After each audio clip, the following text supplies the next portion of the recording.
was hoping to check in Split when we got there tonight. Unfortunately, our flight has been canceled, so we're trying to deal with that right now. We booked with EasyJet, and we should be able to change everything on the app, but we're not getting those options right now. So we'll keep you posted and see what's up. We'll probably be spending at least a night in Milan, so that's kind of cool.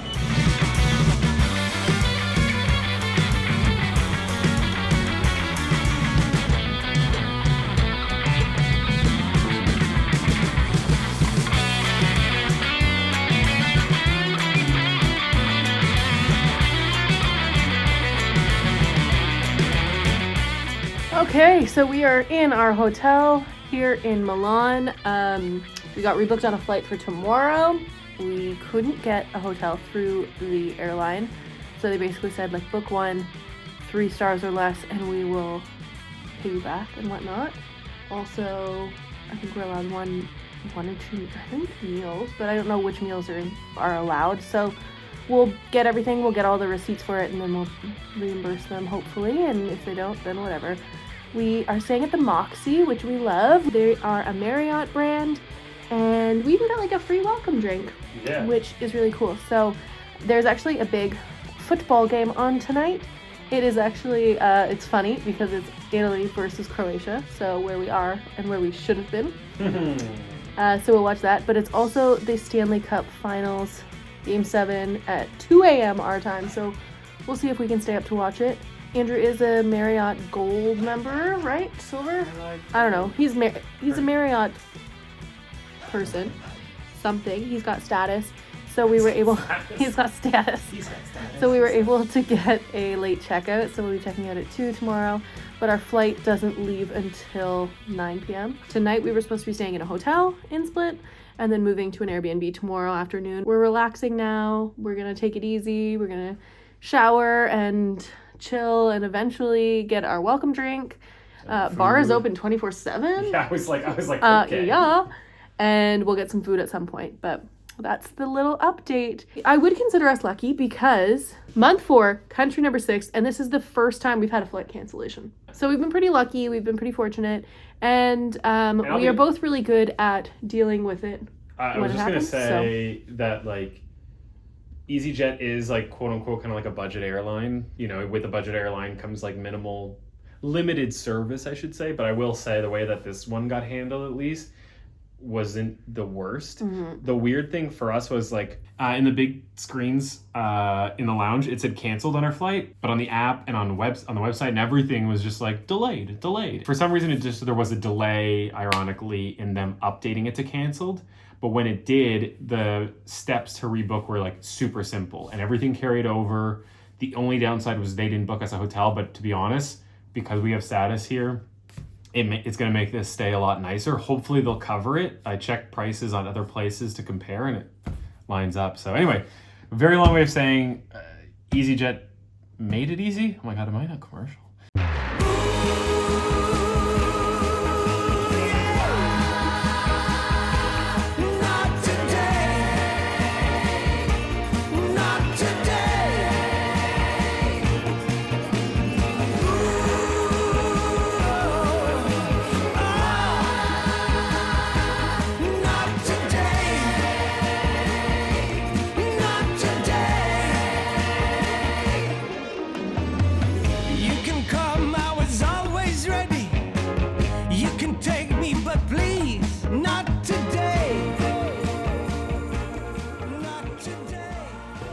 It happened again. Our flight is canceled. This is the second day in a row. So we will not be making it to Croatia tonight.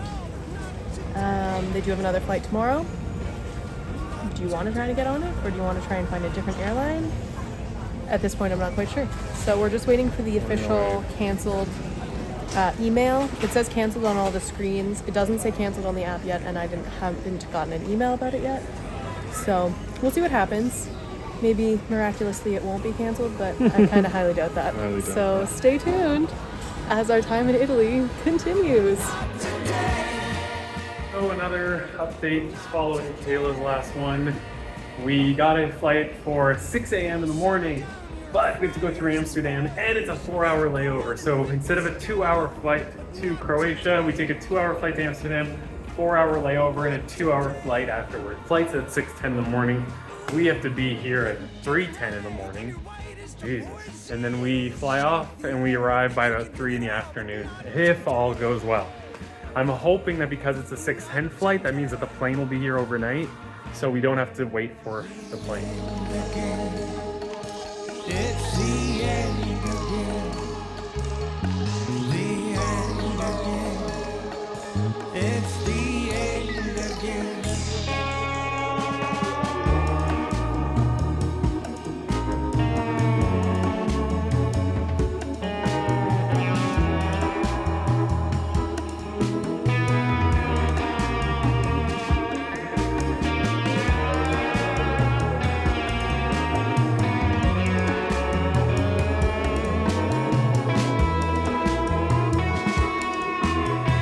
Back to the Moxie because we love the Moxie.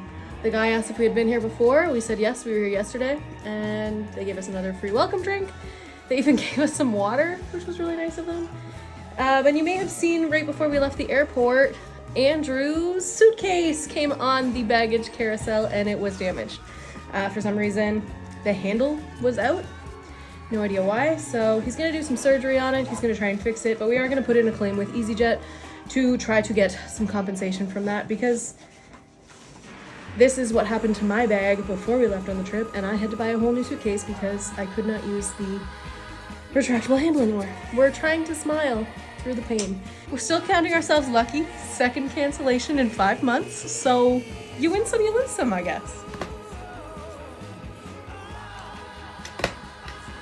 Oh, is it working? So the issue is that right now it's not catching on anything. There we go. So the issue now is there's a I'm trying to figure it out. There's 2 pins that are typically in place. Is one of the pins missing? No, one of the pins is down here. And it seems to have disconnected from this, so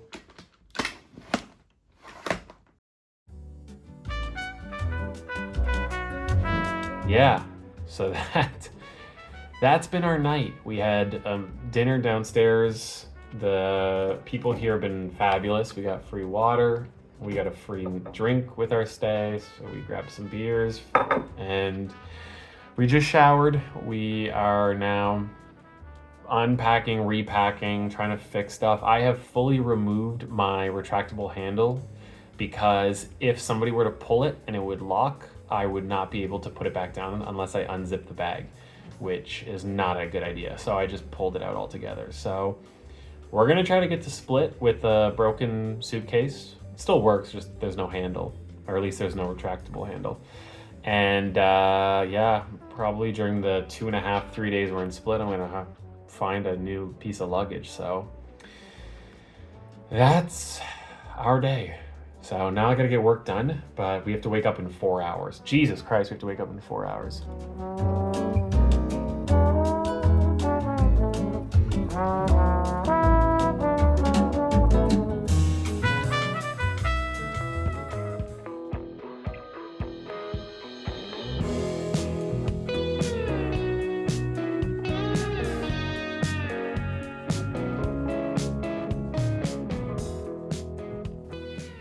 Welcome back to Away We Go. I'm Kayla. And I'm Andrew. And today we are giving you our complete roundup of our time in Italy. We did 24 days in Italy. We covered 3 main cities, I guess, and a little bit here and there. But we'll talk a little bit more about that in detail. But we typically break this down into 3 sections if you haven't watched our previous episodes.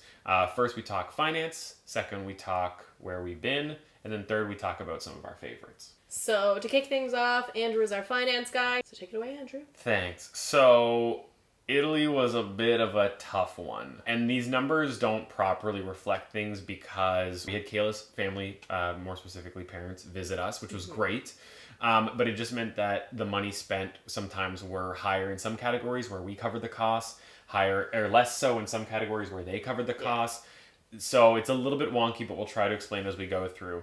In short, though, our average daily rate for, we'll call it living, so that's accommodation, food, some shopping, transportation, that was our highest in the 6 countries we've been to, this one being number 6. It was $293 a day. The second highest was $212, and that was Spain. At the time of this recording, we actually have a pending request with EasyJet. They were the people we flew out of Milan to Croatia. If we get our reimbursement, it actually drops it to $263. So $30 per day just was spent in that chunk. It's still the most expensive either way. Breaking down some of the cost, the accommodation was our highest at about $3,700, which is a lot for a little over 3 weeks, but keep in mind that that also includes the full price of the place we stayed in Naples with Kayla's parents, which we paid the full price and then they reimbursed us afterwards. But to keep that involved, it does add to that number. Our food was surprisingly pretty similar to other places, $1,900, but over 3 weeks, we definitely, went to some nicer restaurants here and there. But, God bless Kale's parents, they were also super chill with like doing groceries and buying like grocery store beer and then having that back at the place rather than always going out. Yeah. So we actually did a really good job on our food spend. So the shopping was just under $400, about $380. Some of that was a little bit of clothes shopping. Got some new bathing suits. Some toiletries at Sephora. I was low on my face cream. We know how much it cost last time. This costs like a third of the price of the one that I bought last time. Yeah. So that's a win. So overall wasn't too bad. There was 2 big call outs. There was the accommodation and then the second one is our transportation. The only reason that one is higher is because we spent about $400 for the 4 of us to go to the Amalfi Coast. So we hadn't originally planned to do that, but when in Naples for a week, you're pretty close to it. It kind of made sense for us. Again, we kind of shared the costs, but I did want to note for just a simple ferry ride, it was about $100 each. So those were the big ones. Outside of that, our technology spend, so our eSIMs were less because we're now getting Europe eSIMs. So we had gotten some in Spain. We didn't need to top up as much in Italy, so that was nice.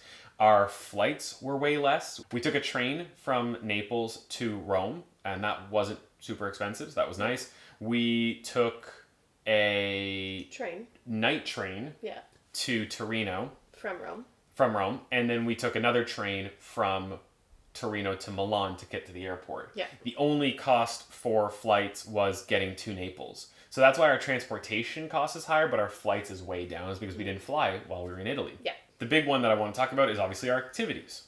So our activities is the second highest. If you've watched these before, I always talk about how expensive Peru was when it came to Machu Picchu. But Italy kind of tops the other ones because the other ones have been about $400. This was about $800. And that's not because of Kayla's parents. That's because of Andrew. That's because of me. That is fair. I have already been to Italy before. Yes. A lot of the must-dos that are on the list, the touristy things, I've already checked off the list. And we waited a little bit too long to book some of the things. So we ended up having to pay a little bit more than we had anticipated for the tours of things like the Vatican. So our total spend for activities was $800 in Italy, and $400 of it was just Vatican City. It was worth it from a checkpoints perspective to say, like, we did it. Would we do it again? Probably not. Other than that, we did do a pizza making course or class, which was about $255. That was for 4 people. We did $76 at an escape room. Is a little bit more expensive than some of the other places. We literally did 2 in Argentina for $76. Yeah. So $55 for the Colosseum. So that was surprisingly cheap for 2 people. So then we did the Lavazza Museum. Oh, that was so fun. Yeah. That was actually really cool. I really enjoyed that. It was a little pricier, I would say, for like a museum. We've done cheaper, but again, because it's Lavazza, I feel like there's a little bit of a corporate side to it that is involved. The last thing that I wanted to talk about from a payment perspective was Pompeii. We didn't pay for that one, it was your parents. I don't have the full numbers, but in looking at it, it was anywhere from about 30 to 50 euro per person for a tour. Yeah. The last thing I'll note is just a couple of things that we did for free because we got to do them. So there's a number of churches that you could do for free in there. We're not going to go through all of them because I don't remember them all, but there's a lot of them. Yep. Specifically in Naples, we did quite a few of them. Yeah. We did the Trevi Fountain. and we did the Spanish Steps. That is our cost. We did so much there. We did a lot in Italy. It helps that we did, like, again, we did Naples for a week. We did Rome for a weekend. We did Turin for about a week and a half, 2 weeks. So we got a lot done in a decent amount of time. Yeah. And there's a lot to do in Italy, especially if you're a history buff or you just like that kind of stuff. So anyway, that is the cost of Italy. All right, so next up on the list of all the things that we did, we like to tell you about where we stayed. And we stayed in quite a few places this time around because we were hopping between different cities. So when we first pulled into Italy, we landed in Naples and we did 2 nights in a hostel there called Nap Hostel. We actually really loved it. It was in a really cool area, lots of walkable things around it. Also the people. I think the people And were the best part. Yeah, the staff there was great. We didn't feel old there. That's There true. are some hostels where we go and like we feel old. This one, it felt like it wasn't a party hostel, but if you wanted to be social, there were people who wanted to be social. And next up, my parents came into town and explored Naples with us. So we actually did 10 nights at an Airbnb. It was lacking a bunch of stuff. It fulfilled the purpose that we needed it to. I think the space was great in the sense that it was like 2 bedrooms, a good living room, 2 bathrooms, you know, all that stuff. But yeah. Kitchen was minimal. I think a lot of people who are visiting and who are tourists and who own tourist places don't outfit it for tourists. Or long-term stays. On long-term stays. Yeah. And so, yeah, we ended up making our own meals, but it was a very, very small kitchen to do that in. After that, we headed over to Rome. And when we got to Rome, we stayed in a hostel called Joe and Joe Roma. And we were there for 2 nights as well. This hostel was really cute, really nice. They were having some issues with the elevator, which kind of sucked. It was a little bit more expensive. And again, it was another hostel that I felt like we didn't feel old there. We did stay one more spot. Where? The night train. Oh, God. Do you want to talk about that? The night train sucked. This is 100% on cheap Andrew. We'll blame him. The night train is a great idea because it is cheaper typically than most like hostels and hotels and stuff like that. We got bottom of the barrel class. Yeah. Like the seats didn't even recline. No. Class. So it's literally Kayla and I, there was like 3 other people and we were like, oh, cool. Like we'll all be able to sleep. Super great. Everybody left. It was just the 2 of us. Yeah, it was just the 2 of us in an entire car, which you would be like, oh, that's lovely. No, it wasn't. No. It wasn't. We had to like randomly sprawl out. They kept the lights on way too long. Till like 2 o'clock in the morning. And we didn't have any control on that. We should have got a sleeper car is what we should have done. In Torino, we stayed at an Airbnb. Mm-hmm. This was an Airbnb that was in like a great little area. I actually really liked Torino. I did too. It was just a really cute little city, kind of a university town. It reminded me a lot of Fredericton, where it's got like a river running through it. You've got the north and the south side, but you've also got like university. So you've got a bunch of young people, and it meant that a lot of the prices were still like normal prices as opposed to like bounced up because of tourism. The Airbnb was lovely. Didn't have air conditioning, which was the only downside. So I guess at the end of the day, we stayed in 2 Airbnbs and we stayed in 2 hostels, and they were both done through booking.com. So now we talk a little bit about our favorites and kind of, I guess, give you guys feedback on what we loved, what maybe we didn't love, what we recommend. What we recommend skipping. So, Kayla, let's start with maybe a good overarching question. What was your favorite city? Controversial opinion. I loved Naples. Everyone else that we've talked to on our trip so far said that they had the worst time in Naples. Yeah. That the city was rejecting them. They just I don't know if it's because of where we stayed and we just did our best to get ingrained in it, but like, yeah. You think that like Rome, because it's the capital, it's filled with tourists, like it's gonna be busy. It's not busy. No. When you look at Naples. Like Naples was go, go, go. It kind of reminded me of like being in Southeast Asia when I was trying to cross the roads and stuff. Basically, like you just cross and the cars will go around you. There's things also, like that. I think the biggest thing too is like while Rome is big, their streets are bigger, there's more space. Like, you know, like you're not all in one area. Whereas like Naples, while Naples is big in and of itself, the streets are a lot narrower. There's a lot more like busybodies. There's less public transit, so more people are relying on public cars. transit sucked. Absolutely sucked in Naples. But It was a beautiful city. I loved the people. I loved the food. I felt really safe everywhere we went, but I know that a lot of people don't feel that. So what was your favorite city? I loved Rome, and I would recommend that everyone should do Rome at least once. I have no appetite to go back to Rome because I think everybody falls in love with Rome for the purpose of saying like how beautiful it is, but also the food. But in all honesty, that's a lot of Italy. Like you don't have to go to Rome to be like, oh my god, the Aperol spritz, the pizza, the pasta. Like, sure, but like go to Naples, you'll get probably way better pizza. Way cheaper. Definitely get way better pizza. You'll get pasta. Like you'll get your drinks. Like there's plenty there.